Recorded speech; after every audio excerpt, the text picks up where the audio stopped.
சமீபத்தில் சோசியல் மீடியாவுல கொஞ்ச காலமாக நம்ம பார்த்துட்டு வருகிறோம். சிவகார்த்திகேயனையும் அதாவது அஜித் குமாரையும் ஒப்பிட்டு சில விஷயங்கள் நடந்துட்டு இருக்கு. அந்த ஒப்பிடுறது என்னன்னா, அதாவது அஜித்துக்கு மிகப்பெரிய ஒரு ஈக்குவலாட்டி போட்டியாக சிவகார்த்திகேயன் இருக்கிறார். அவருடைய படங்களும் ரொம்ப வசூலாகிறது.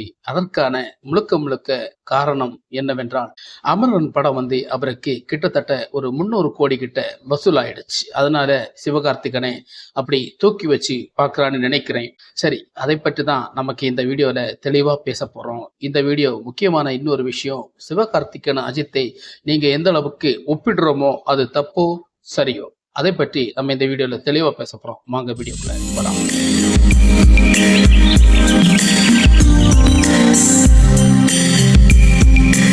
அனைவருக்கும் வணக்கம். சிவகார்த்திகேயனும் தல அஜித்தை ஒப்பிட்டு பேசுவது தவறில்லை, அதில் ஒப்பிடுவதும் தவறில்லை. இதற்கு காரணம் என்னவென்றால், இப்படி நீங்கள் ஒப்பிடுவதால் இதை பற்றி அஜித் வருத்தப்படுவாரா என்று நீங்கள் கேட்டால் கண்டிப்பாக கிடையாது. ஏனென்றால் அஜித்துடைய ஐடியாவும் அவருடைய சிந்தனைகளும் வேறு விதமாக இருக்கும். ஆனால் அவருடைய சிந்தனைகள் என்னவென்று நமக்கு பார்க்கும்போது, சக நடிகர்கள் இந்த இதுல நம்ம இண்டஸ்ட்ரியில வளரணும், அவர்கள் வளர்ந்து வரணும், சினிமாவுகள் அவர்களுக்கும் ஓடணும், அப்படிப்பட்ட ஒரு இணை பிரியாத ஒரு சில குணம்தான் அஜித்துக்கும் இருக்கும். நீங்கள் எந்த அளவுக்கு அதை ஒப்பிட்டாலும் அஜித் அதை பற்றி வருத்தப்படவோ அதை ஃபீல் பண்ணவோ மாட்டார். இதை பற்றி அஜித் வருத்தப்படுவார். அஜித் கூட சிவகார்த்திகேயனை ஒப்பிடக்கூடாது, அப்படி நெருங்க முடியாது அப்படின்னு சில கிருமிகள் அதை பற்றி பேசுவார்கள். அப்படி நீங்கள் பேசுவதால் அதில் சில விஷயங்களில் நமக்கு நினைக்கலாம், அவர்கள் பேசுபவர்கள் அஜித்துக்காக சப்போர்ட்டிவாக இருக்கிறார் என்று நமக்கு நினைக்கலாம்.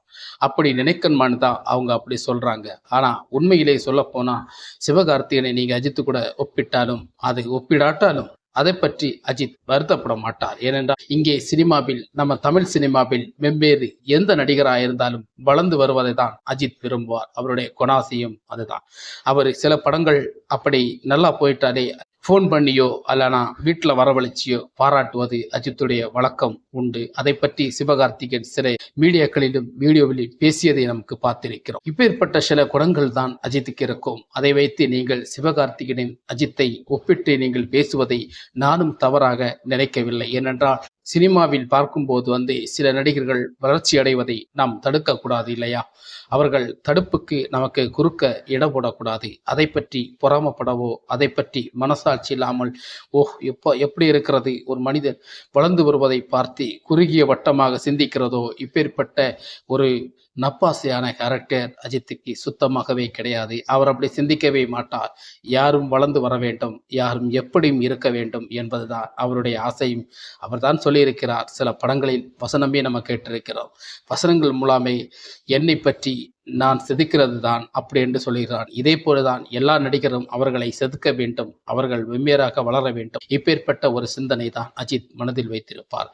இதை பற்றி நீங்கள் அஜித்திடம் சிவகார்த்திகேயனை ஒப்பிட்டு பேசுவதால் அஜித்துக்கு அது பெரிய ஒரு வருத்தம் இருக்கும், பெரிய ஒரு மானபங்கம் இருக்கும், பெரிய ஒரு தலைக்குடிவான ஒரு இது இருக்கும். அப்படின்னு நீங்க நினைக்க வேண்டாம். அதை பற்றி சில விஷக்கிருமிகள் அதை வெளியில் அஜித் சிவகார்த்திகேயனை ஒப்பிடுவது நியாயம் கிடையாது, தர்மம் கிடையாது, அதை தர்ம பத்திரமாக கிடையாது, அதை வித்தியாசமான அப்படியெல்லாம் சொல்லக்கூடாது. அஜித்துக்கு பெரிய கூட்டமே இருக்கிறது.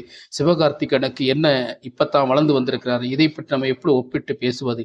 இப்படியெல்லாம் நீங்க சிந்திக்காதீங்க சார். அஜித் அதுக்கு மேல அவர் இருக்கிறார். ஏனென்றால் தான் எப்படி வளர்ந்தேனோ அதை போல் சக நடிகர்களும் இந்த சினிமாவில் வளர வேண்டும், அவர்களுக்கான ஒரு கூட்டத்தை அவர்கள் அடைய வேண்டும். அதற்காக அப்படி சொல்கிறார் என்றால், ஒரு வட்டத்தில் அவர்கள் மூழ்கி நிற்கும் போது நமக்கு ஒரு கட்டத்தில் நம்முடைய வேலையை முடித்துக் கொள்ள வேண்டிய டைம்கள் வரும். அப்போதும் ஒரு நடிகன் அங்கே எழுந்துச்சு நிற்கணும். இப்படித்தான் சினிமா வட்டாரங்கள் வந்து கொண்டே இருக்கிறது, நம்ம பார்த்து கொண்டே இருக்கிறோம். எம்ஜிஆர், சிவாஜி காலத்திலிருந்து ரஜினி, கமல், விஜய், அஜித், இப்படி வரிசையாக நம்ம பார்த்து கொண்டே இருக்கிறோம். ஒவ்வொரு நடிகர் ஒவ்வொரு கட்டங்களில் எழுந்து வர வேண்டும் என்பதுதான் சினிமாவை வாழ வைக்கும், வளர வைக்கும். இதில் பொறாமப்படுவதில் எந்த விதமான நியாயம் கிடையாது. அப்படி அஜித் அதை பற்றி ஏதாவது நினைத்து விடுவார், பொறாமைப்பட்டு விடுவார் என்று நீங்கள் சொல்லிக்கொண்டு நீங்கள் அஜித்தை பற்றி நல்ல விதமாக பேசுகிறீர்கள் என்று மக்களை ஏமாற்ற முடியாது. எங்களை போன்ற நல்ல மனிதர்களையும் ஏமாற்ற முடியாது என்பதை உங்களுக்காக ஒரு சில விஷயத்துக்காகத்தான் உன்னிப்பாக பேசுகிறேன். மற்றும் யூடியூப்பில் பேசுவது சில விஷயங்கள் நமக்கு தனிப்பட்ட கருத்துக்களை சொல்வதற்கான இடம் யூடியூப்பில் இருக்கிறது. தயவு செய்து அதை புண்படுத்தாமல் மேற்படுத்தாமலும் அதை நீங்கள் தூய்மையாக எடுத்துக்கொண்டால் நல்ல விதமாக இருக்கும். யூடியூப்பை பொறுத்த வரைக்கும் பல விஷயங்களை சொல்லக்கூடியது தான் யூடியூப். அதில் நமக்கு பல விஷயங்களை உங்களுக்கு சொல்லி புரிய வைக்கிறோம், பல விஷயங்களை சொல்கிறோம். இதை பற்றி உங்களுடைய கருத்துக்கள் என்ன? இப்படி சிவகார்த்திகனும் அஜித்துடைய ஒரு போட்டியை நீங்கள் முன்வைக்கிறதுனால உங்களுக்கு எந்த லாபமும் கிடையாது. அப்படிப்பட்ட ஒரு முனைப்புகள் அவங்க 2 பேருக்கும் கிடையாது. அஜித்தை சிவகார்த்திகன் மரியாதை வைத்திருக்கிறார், மதிக்கிறார். அதே போல அஜித் சிவகார்த்திகரை தம்பியாக நினைக்கிறார், சகோதரர் என்று நினைக்கிறார். இப்படிப்பட்ட பல உறவுகள் அவங்களுக்குள் இருக்கிறது. அதை வைத்து நமக்கு பேசிவிட்டு சேனலில் உள்ள சில விஷயங்களை நமக்கு வளர்த்தி கொண்டு அதில் காசு பார்க்கறது, பணம் சம்பாதிக்கிறதெல்லாம் முட்டாள்தனமாக இருக்கிறது. யூடியூப்பில் நமக்கு சொல்ல வேண்டும் என்றால் ஒருத்தருடைய ஒரு உடன்பாடுகளை சொல்ல வேண்டும். ஒருத்தருடைய ஒரு போட்டி பொறாமைகளை அங்கே இப்படி இருக்கும் அப்படி இருக்கும், நம்முடைய கணிப்புகள் எல்லாம் நமக்கு இங்கே பேசுவதற்கு அங்கே இடம் கிடையாது என்பதை உங்களுக்கு தெளிவாக சொல்கிறேன்.